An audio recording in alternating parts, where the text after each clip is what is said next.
This cooking technique has become popular with chefs. The process involves cooking foods in a hot water bath, resulting in the most tender and juicy meat. A Williamsburg chef showed Jessica how you can do it at home. Take a look.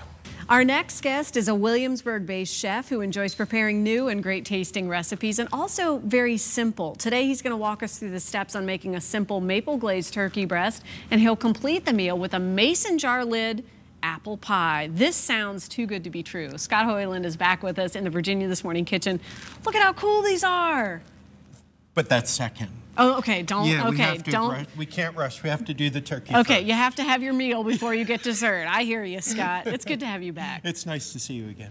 So we're going to start with the turkey then. If we're following this menu, this looks beautiful, and you're really excited about it. These turkeys come to us from Gloucester, from a guy who's raising these independently. His name is Eric Garcia, and he brings these. So they were butchered this morning before I came. It's about the best turkey that you'll ever have.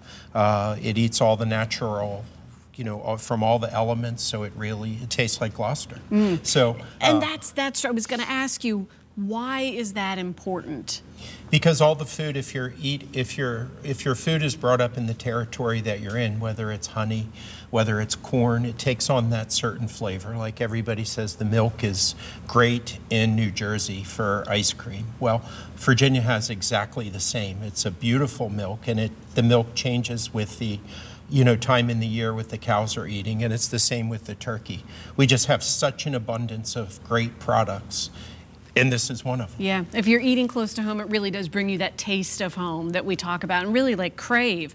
So how are we going to prepare this to make the most out of it? Okay, in order to save time at home, so you can spend more time with your family, what we're going to do is we have our turkey breast, and it's just completely boneless.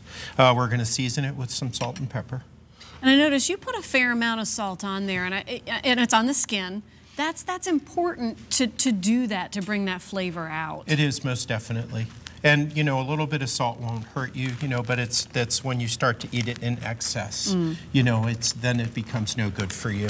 So what we're going to do is we're going to use a crock pot. We have it set on the high temperature. Okay. This is kind of like a circulator with sous vide products, but we do it with the turkey like that. Okay. So we have it on its highest setting. We're going to take the turkey. We're going to put it in a Ziploc bag. And again, this is because you can spend more time with your family rather than having to worry about doing all the cooking. Again, there's our famous butter going inside. Just a little bit. Just can we see that little bit? Well, it's it's a sizable and that's turkey breast you have, or just the whole? Okay. No, it's the turkey breast. The turkey breast. We're going to put a little bit of thyme inside. Okay. We're going to put in a little bit of fresh ginger. Yum. And this one, the root beer again that comes from the region is really amazing. So we tried to use that in this as well. What was it? A little bit of star anise. Star anise, okay. Yep, and then fresh bay leaves. Yum. The fresh are so much better than the dried. We'll put that inside, and then in our little thing we have some root beer. Root beer? Okay. And with that sassafras flavor, we're just going to put a little bit inside. Look at this. My mouth is watering. Now, when you do this, what you want to do is you want to submerge the turkey so that it's going down in the water, but you're also forcing the air out at the same time before you seal your bag. So what if I did that air force out before I put it in there? You've done it. You won't get it all out. You won't get it all out. This helps really make that happen. Yeah, you can see it's almost skin tight now. Okay. We're going to close that up, and that would cook for 2 hours at 160 degrees, so it'll be completely safe. You won't have any sort of bad stuff going on. Scott, I have a couple questions for you, though. So you set that slow cooker to the highest setting. That water looked like it was simmering. Yes. How long does that take? About 25 minutes. Okay, so do that a little in advance. We put it in, and then we're gonna put the lid on. Now, you have a beautiful, fancy slow cooker here, crock pot. What if you have the old-fashioned kind? I mean, it's not old-fashioned. Exactly the same. It's gonna do. Yep. Okay. Yep. Mine is shiny, but that's all. Okay. It's no difference. Okay. Just checking. Yeah. So then when that comes out, we'll take it out of the bag, and you can see here the way the turkey will be. from the Ziploc bag. All the juices inside that you could use for your sauce if you wanted to. And you can see with all the herbs and everything, and it's perfectly cooked. It's beautiful. You said it was about two hours? 2 hours, 2 yes. hours. It still was on that high? Yes. Okay. So then once you take it from the bag, you're going to put it in your hot pan with no oil because you already have the fat from the skin. And as that's starting to cook, we're just going to take that whole thing. We're going to put them in the oven. You've seared it. Do I need to sear both sides or just sear? You'll turn it over halfway while it's cooking. Okay, and then and it'll come out and it'll look something like that. And you can see again the turkey is perfectly roasted and cooked and ready to go. It's beautiful. And it's shrunk considerably in size, though, so you make sure you start with a good-sized turkey. Exactly. Okay. Then we'll just slice it, and we'll give you a wow. little bit here. I'll move this out of your way. So I am just bewildered and bedazzled. Remind me the technique of the water bath. That's similar to circulating your food. Okay. Circulating is the idea like it's old school braising, but we use this as a new technique now, and you can use these in your home.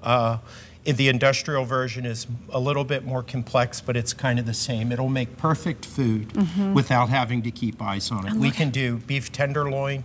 We do fish in these sometimes. Wow. It's not replacing the old sauteing or the grilling or whatever, but it's a great thing to add to your kitchen. It is. And especially at home, because that's the main thing. You want to spend more time with your family and your friends. Yes. You don't want to be fussing and grilling, so you can put it in there and literally forget about it. Okay. So that sounded like a commercial though, didn't it? Well, I'm sold, Scott. I mean, this is changing the way I'm going to spend time in the kitchen for sure. And So, we've got about 3 minutes left, so you're going to slice this for a little. Let's look at that. I am. And you can see that the turkey is perfectly moist and cooked. Oh, Mamma Mia. And that is, I think that you'll really like that, and it's nice and warm in the middle. So 2 hours in that bath, you take it out, you sear it both sides, you put it in that beautiful pan, and then it went into 350 degree oven. For how long? Maybe 35 minutes, 40 minutes, just enough to get it brown and nice. Cool. And Beautiful. the next thing we're going to do, I'm going to put that down underneath. Awesome. And we'll save that for your lunch. Okay, fantastic. This one, we have a little apple pie. A lot with the farm-to-table movement is we do lots of things that are pickled. We get them at the best season from the farm. We pickle them, put them away, whether it's green beans or beets or corn or anything. So I was thinking, what in the world do we do with all the tops? Once you pickle them, you have the rings and the tops, so what are you going to do with it? Yeah. So I had the idea, if we do an apple pie inside there, and with that, you can see, we take the dough, we roll it out. We have our apple pie filling here with brown sugar, vanilla, that whole bit. We just simply take the dough and we press it right into the ring. And then you can see you have your nicely baked apple pie right in the ring. So it's something kind of fun. It's like an old school, well, a new school, new way to use the lids as a springform pan. Yeah, absolutely. I love it. And you know, you could put that on some burlap and it would look great. And it's just the typical 1, 2, 3 pie dough, butter, flour, and sugar, a little pinch of salt. We put a little bit of the heavy ground sugar on the top just for aesthetics, and it gives a good sweetness. And you can just serve those just like that for the party. And you just literally would take the ring. We made a little bit of dough here. And we have like 20 seconds left, so we're going to have to. But so all you would do, you would just take it, you'd press it inside. Just press it straight inside the ring. You don't have to spray those with cooking spray or anything. No, it'll just come out naturally. You'd spoon the filling right in the top, put another piece on the top, and it's ready. And then it's ready. How long do they bake? About 15 minutes. Wow. It is simple, and it is delicious, and you are fantastic. Thanks, Scott. Really appreciate it. Thank you. You can make sure that you find Scott. It's Culture, that's the name, in Williamsburg, right? Yes. So be sure to stop by and see him. And don't forget, by 2 o'clock today, you can find these tasty recipes on our show website, WTVR.com/VTM. Now I've got to dig in. Right now it's time.